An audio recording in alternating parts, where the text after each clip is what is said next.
क्या समझ आ रहा है बेसिकली अमेरिका जो है उसने ये द रेजिस्टेंस फ्रंट को जो बैन किया है, इसकी क्या लॉजिक हो सकती है, किस वजह से किया है? What do you make of that?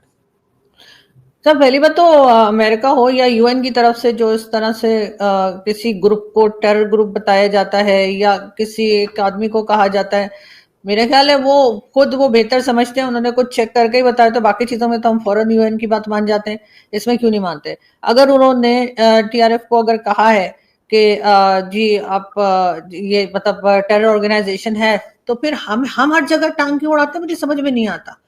Her terrorist को अगर किसी को टेररिस्ट बोला जाए या टेरर ऑर्गेनाइजेशन बोला जाए, हमारी तरफ से सफाइयां जानी क्यों शुरू हो जाती हैं? वो ऑर्गेनाइजेशन जाने और वो लोग जाने, यूएन जाने। क्या आप पाकिस्तान का फ्यूचर हाफिज सईद में देखते हैं? आप पाकिस्तान की एक नॉर्मल जो साधारण जनता है उसके जीवन की रक्षा की कोई गारंटी नहीं है, लेकिन आपने हाफिज सईद की सुरक्षा में इतने हजारों करोड़ रुपए इन्वेस्ट कर रखे। कौन है वो? क्या अचीवमेंट है? अगर वो मर गया तो इट्स अ गुड रिडेंस। तो उन्होंने बंबई में जो अटैक करवाया 26/11 में, जो हमारे देशवासियों की जान गई, उसमें क्या मुसलमान नहीं थे? बहुत ज्यादा संख्या में मुसलमान थे। हाफिज सईद भी हमारे यहाँ हीरो ही की हैसियत रखता है। पहले तो उनके डब्बे शब्बे भी रखे होते थे डोनेशन के, हर जगह आप हटाए गए, लेकिन वो हाफिज सईद को तो लोग यही समझते हैं। हमारे तो जैसे मैंने कहा, तो पाकिस्तानी पैनलिस्ट इंडियन टीवी पे जाके चिल्ला चिल्ला के बता रहे होते हैं वो हमारे हीरो हैं, पता क्या क्या बोल रहे होते हैं। तो सर उसकी फोटो लगा दे नोट के ऊपर, मैं तो कहती हूँ।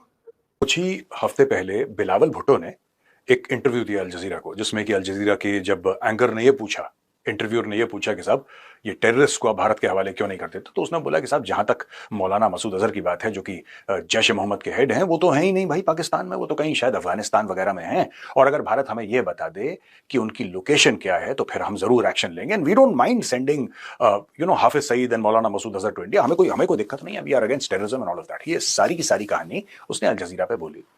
तो पाकिस्तान के अंदर काफी इसका पुशबैक हुआ, क्योंकि ये तो भाई पाकिस्तान के अनमोल रतन हैं ये लोग, ये तो नगीने हैं पाकिस्तान के। ये जो टेररिस्ट हेड्स हैं, these are revered figures in Pakistan, इनकी बड़ी इज्जत है वहां पे। तो इन्होंने बोल दिया कि साहब नहीं है पाकिस्तान में, तो है ही नहीं। मुझे पता नहीं, I think there in Afghanistan, अगर इंडिया बता दे। अब इंडिया बता रहा है इनको। स्कर्दू में पाए गए हैं जैश ए मोहम्मद के हेड मौलाना मसूद अजहर, स्कर्दू में देखा गया है। लेकिन अभी इस वक्त भी इसाक डार साहब जो हैं वो जाकर, और वहां पर उनका क्लिप जो आपने अभी थोड़ी देर पहले दिखाया भी था, वो बड़ा वायरल हो रहा है, जिसमें वो कह रहे हैं कि जी हमने उनको निकलवाया लिस्ट में से और हम उनके साथ हैं। तो ये मुझे समझ नहीं आ रही कि हम हर वक्त इस तरह के लोगों के साथ क्यों खड़े रहते हैं।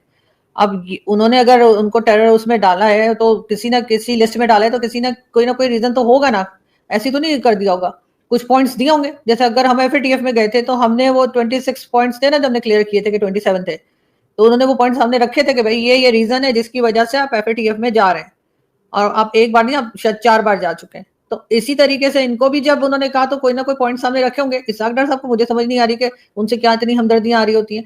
पहले ही हम फंसे में मुश्किल में, हमें पहले ही जो है वो इल्जाम लगता है कि हम टेरर फंडिंग करते हैं, कि टेररिस्ट को जो है सपोर्ट करते हैं, इस किस्म की बातें हमारे लिए कही जाती हैं, और फिर हम उठकर कोई ऐसी बात कर देते हैं जिससे और वो बात जो है बिल्कुल एक तरह से कहिए बिल्कुल साबित हो जाती है।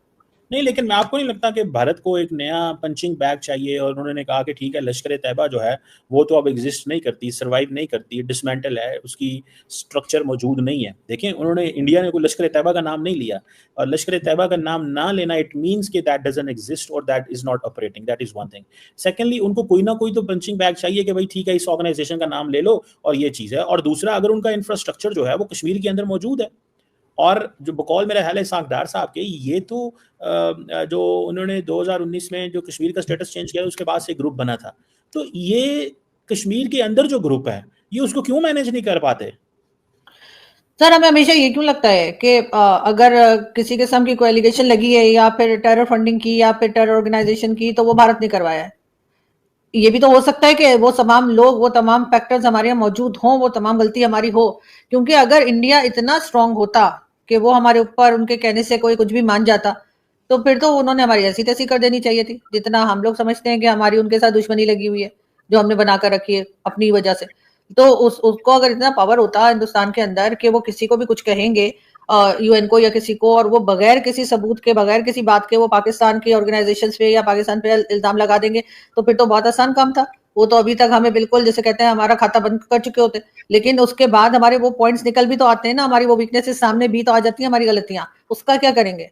सिर्फ भारत के कहने से थोड़ी काम हो रहा होता है। जैसे मैंने एफएटीएफ की एग्जांपल दी कि वो 27 पॉइंट्स जो थे वो भारत ने थोड़ी रखे थे, वो तो जिन्होंने एफएटीएफ में डाला था उन्होंने रखे थे, और हमने इनकार नहीं किया, हमने एक चीज के लिए भी नहीं कहा कि नहीं नहीं ये तो हमारे अंदर है ही नहीं, ये 27 पॉइंट्स आप गलत बता रहे हैं, हम लग गए उसको क्लियर करने में। और फिर हमने कहा हाँ जी, बार बार स्टेटमेंट्स आती थी, हाँ जी हमने अब इतने कर लिए हैं, उतने कर लिए हैं, अब 2 रह गए, 4 रह गए, 10 रह गए, हम तो ये बताते रहे। तो सर वो लोग सिर्फ इल्जाम थोड़ी लगा रहे होते हैं, सबूत भी दे रहे होते हैं। और फिर ये जो आप कह रहे हैं ना वो डिसमेंटल हो गए ग्रुप और काम नहीं कर रहे, मुझे नहीं लगता, ये तो नाम बदल बदल के इलेक्शन तक में आ जाते हैं। खासतौर पे ये हाफिज सईद का ग्रुप तो कई बार सुनने में आया कि इलेक्शन तक लड़ गया और नाम बदल कर आ गए, फिर दोबारा से इनके ऊपर एक्शन हुआ था। और ये अकेले नहीं है, कई लोग ऐसे जो अपने ग्रुप का नाम चेंज कर देते हैं और फिर आ जाते हैं। नहीं, ग्रुप का नाम तो चेंज करके वो ठीक है, वो कहते हैं ग्रुप एग्जिस्ट नहीं करता, लेकिन वो तो ये कह रहे हैं ना कि अब हम वो ऐसा कुछ भी नहीं कर रहे कि जिसकी वजह से हमें ये कहा जाए कि आप इन्वॉल्व हैं। तो इसमें फिर क्या प्रॉब्लम है? मतलब they are common human being, मतलब इंसान है, उन्होंने भी तो अपना बिजनेस करना है, कुछ जिंदगी गुजारनी है, तो मतलब अगर ग्रुप खत्म कर दिए हैं तो दैट इज समथिंग गुड, मतलब जिन लोगों ने किए हैं उनको अप्रिशिएट करना चाहिए कि नहीं? नमस्कार दोस्तों, स्वागत है हिंदुस्तान टीवी में। पाकिस्तान दुनिया के सामने टीआरएफ को एक नया नाम देकर चला रहा है, लेकिन असल में ये लश्कर तैयबा का ही एक दूसरा चेहरा है। हाफिज सईद जो मुंबई हमले का मास्टरमाइंड है, उसी के लोगों के ज़रिए कश्मीर में भारत के ख़िलाफ़ नफ़रत और पहलगाम जैसे हमले करवा रहा है। लेकिन आरजू काज़मी ने कमर चीमा के सामने टीआरएफ का पोल खोल कर रख दिया। उन्होंने कमर चीमा से सवाल किया कि हाफिज सईद को हीरो की तरह क्यों ट्रीट किया जा रहा है, और टीआरएफ को सपोर्ट करके पाकिस्तान दुनिया के सामने क्या मैसेज देना चाहता है। दुनिया टीआरएफ को पहले ही समझ चुकी है। अमेरिका ने भी इसे टेररिस्ट घोषित कर चुका है, और उधर चाइना ने भी टीआरएफ पर भारत का साथ दिया। हकीकत यह है कि पाकिस्तान अपने टेररिस्ट ग्रुप का नाम बदलता है, काम वही। तो पाकिस्तान को तो फिर यूएन के ऊपर केस कर देना चाहिए कि ये लोग तो बेचारे डिसमेंटल हो गए, तो काम ही कुछ नहीं कर रहे, ये तो टोपियां सी के गुजारा कर रहे हैं और आपने इनको टेरर ऑर्गेनाइजेशन डिक्लेयर कर दिया, तो हम इनके ऊपर केस क्यों नहीं कर देते? इंटरनेशनल कोर्ट ऑफ जस्टिस में जाएं और कहें देखो इतने आम से लोग हैं बेचारे, इतने गरीब लोग हैं, इतने सीधे हो गए, तो तीर की तरह सीधे हो गए और आप लोग इनका नाम डाले जा रहे हैं, तो उनके ऊपर उल्टा केस कर दे पाकिस्तान जाके, अगर इतना ही कॉन्फिडेंट है लोग।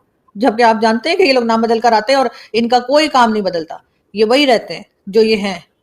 ये वो जिसे कहते हैं ना कुत्ते की दुम है, ये सीधे नहीं होते। हाँ, इनका तरीका है वारदात चेंज हो सकता है कि ये पहले किसी और तरीके से ऑपरेट करते हो, आप कोई और तरीका इन्होंने कर लिया हो, ये जरूर हो सकता है, लेकिन ये सुधर जाएंगे? मुझे नहीं लगता कि ये सुधरने वाली चीजें हैं। आपका क्या ख्याल है, अमेरिका ने क्यों इस ग्रुप को सैंक्शन किया है इस वक्त? What do you make of this? Sir कुछ पॉइंट्स उनके हाथ में आए होंगे जब भी किया होगा ना, कुछ नहीं, ऐसे बस सिर्फ इसलिए कि उनको ऐसा लगा।